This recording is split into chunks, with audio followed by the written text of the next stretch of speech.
Hi, Michelle Glass here, and we are in our final Chapter 18, Lecture 18 video presentation. And our topic for this video is the General Adaptation Syndrome, which is basically the way that our body responds to stress. Now, stress is anything that threatens your homeostasis. So that might be, when we talk about feeling stressed, often we're talking about kind of the psychological aspect of being stressed, but this could also be any kind of physiological stress. So, prolonged illness or lack of food or, physical threat or danger. I think it's funny that the abbreviation for General Adaptation Syndrome is GAS.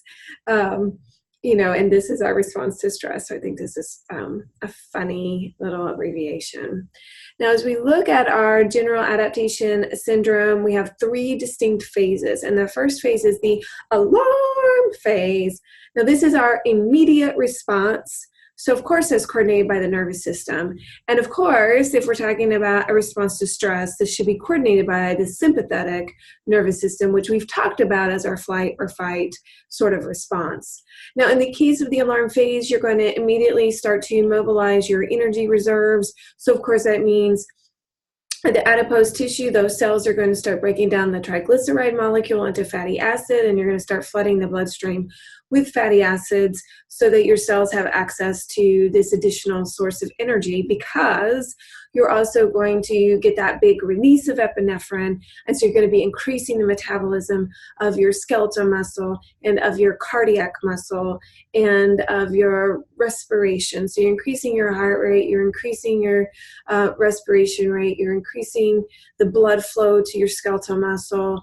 You might need to increase your sweat gland activity. So all of those sympathetic nervous system responses are really going to be activated here. Now, the alarm phase then is coordinating something for, that very immediate response, right? So if it goes longer than what's coordinated by the alarm phase, which could last for a few hours, if we're going past those few hours, then we're going to get into what's called the resistance phase. The resistance phase, then, if we're talking about a long-term sort of communication, resistance phase can last for weeks or months, really dependent on your lipid reserves. So now we're talking about something that has to be coordinated by hormones. Of course, that's the endocrine system. The hormones that are really responsible for regulating the resistance phase are going to be your glucocorticoids, which we've abbreviated in the past, big G, big C, little s, your GH, which is your growth hormone, your epinephrine, which we already saw being released as part of the alarm phase, and then your thyroxine hormones, your T3 and your T4, which remember are important in increasing the metabolism of your cells. So we're basically using these hormones to prolong that alarm phase over a period of weeks or months. One of the key aspects of the resistance phase is glucose-sparing activities.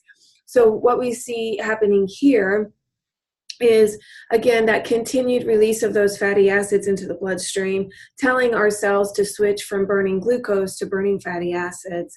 And so what can happen here is your cells are not taking in the glucose that you're eating. So you can have actually an elevation in your blood glucose levels, in addition to maybe not using the glucose that's consumed and absorbed from your diet. Your liver is going to be told to continue making glucose during this glucose-sparing phase. We'll also see water and sodium retention, so this can lead to an elevation of your blood pressure, in addition to the fact that you've got the epinephrine release, so you have an increase of your heart rate. And also, what we will see is a loss of both potassium and hydrogen ions. So this can cause, an electrolyte imbalance. This can cause a pH imbalance if this is persisting for a long period of time. Now, again, the resistance phase is continuing, as long as we're getting that exposure to stress and as long as we have those lipid reserves, because, again, we're accessing those lipid reserves in order to release that fatty acid. Once we are transitioning out of the resistance phase, we move into what's described as the exhaustion phase. And basically here, you've eliminated your lipid reserves, you've exhausted them. And if you think about some of those factors that we talked about with the resistance phase, the increase of your blood glucose levels, the water retention, the sodium retention, so an increase in your blood pressure, the release of that epinephrine to increase your heart rate, the loss of potassium and hydrogen ions, which can lead to an electrolyte and pH imbalance. Basically, the exhaustion phase is you're at the end of your resistance, your homeostatic regulation is breaking down because for an extended period of time, you've been kind of functioning outside of your homeostatic norms. And so we are going to start to see the breakdown or the failure of organs and organ systems. The loss of that potassium ion that we saw in the resistance phase can cause your cells to malfunction because we're no longer able to establish that, the functionality of the sodium-potassium exchange pump. And so we can't establish, those sodium concentrations the way that they need to be in order to get our signaling to be functioning the way that it should within the body.